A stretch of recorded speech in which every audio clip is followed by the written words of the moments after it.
नमस्कार। मैं अनिल प्रथम, फाउंडर सिटीजन सेतु। आज मुझे दिल्ली के जंतर मंतर पर कॉकरोच जनता पार्टी की तरफ से जो एजिटेशन हो रहा है, इसमें सरकार का, अपोजिशन पार्टी का और नॉन गवर्नमेंटल ऑर्गेनाइजेशन उनका क्या स्टैंड होना चाहिए, इसके बारे में बात करनी है। मैं खुद करीब 3 संस्थाओं से जो एनजीओ हैं उनसे जुड़ा हुआ हूँ।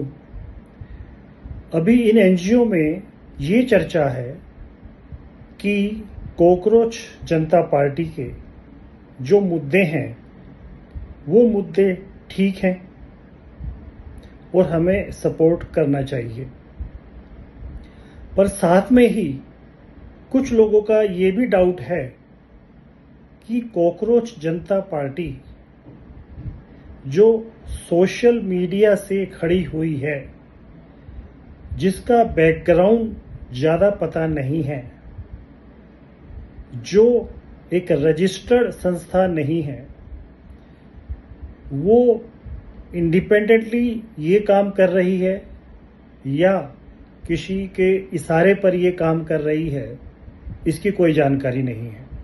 इसलिए उनका ये कहना है कि हमें इससे दूर रहना चाहिए या और डिटेल में बात करनी चाहिए। तो इस बारे में मैं एक स्पष्ट अपना मंतव्य रखना चाहता हूँ कि मैं जिस संस्था से जुड़ा हुआ हूँ उसका नाम है नेशनल ह्यूमन एम्पावरमेंट सोसाइटी और दूसरी संस्था का नाम है संकल्प भूमि ट्रस्ट। तो मेरा ये मानना है कि शायद हमें कॉकरोच पार्टी का ओरिजिन ना पता हो, उनके इंटेंशन क्या हैं हमें ये भी ना पता हो, वो किसके कहने से और किसको बेनिफिट पहुंचाने के लिए काम कर रहे हैं ये भी हमें नहीं पता। लेकिन हमें ये ज़रूर पता है कि उनके जो मुद्दे हैं वो बिल्कुल ठीक हैं।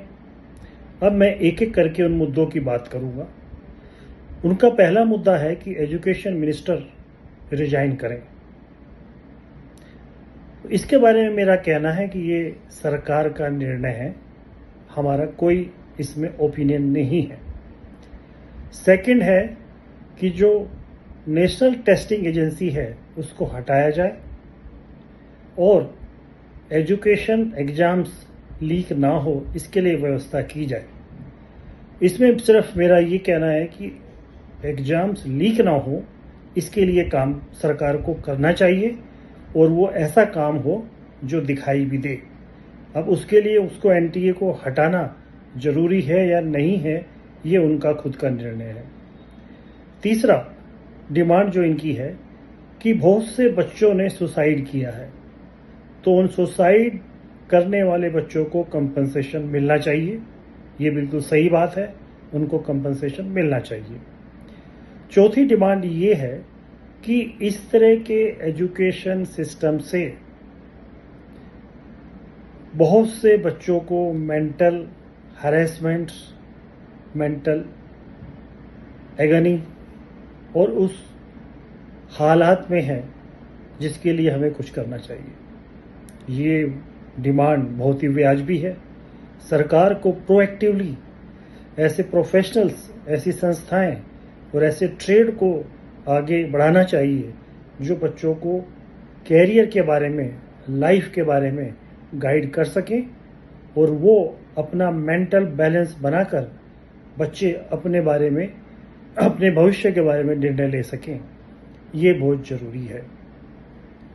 इसके अलावा जो अपोजिशन पार्टी हैं, अपोजिशन पार्टी का काम है कि जो मुद्दे हैं उनको सही तरह से टैकल करे पार्लियामेंट में या दूसरे फोरम पे और सरकार को जवाब दे। तीसरा, जो एनजीओ हैं, एनजीओ भी खाली चुप नहीं रह सकती सिर्फ इसलिए कि हमें इसका कॉकरोच जनता पार्टी का ओरिजिन नहीं पता है, उनके इंटेंशन नहीं पता है। पर हमारे जब एजेंडा है, हमारे जब मुद्दे हैं, तो हमें उन मुद्दों के साथ, अगर 5 मुद्दे हैं तो 3 मुद्दे अगर एनजीओ मानती है कि वो ठीक है तो उनके साथ खड़ा रहना जरूरी है, और जो मुद्दे डाउटफुल हैं उनको हमें अवॉइड कर देना चाहिए। ये जरूरी नहीं है कि एक संस्था को अपना एग्जिस्टेंस दिखाने के लिए पूरी तरह से सहमत होना चाहिए या पूरी तरह से असहमत होना चाहिए। तो यही मेरे विचार हैं फ्रॉम सिटीजन सेतु, जो सरकार के लिए, अपोजिशन पार्टी के लिए और गैर सरकारी संस्थाओं के लिए हैं। वो चाहें तो इनका अमल कर सकती हैं। धन्यवाद।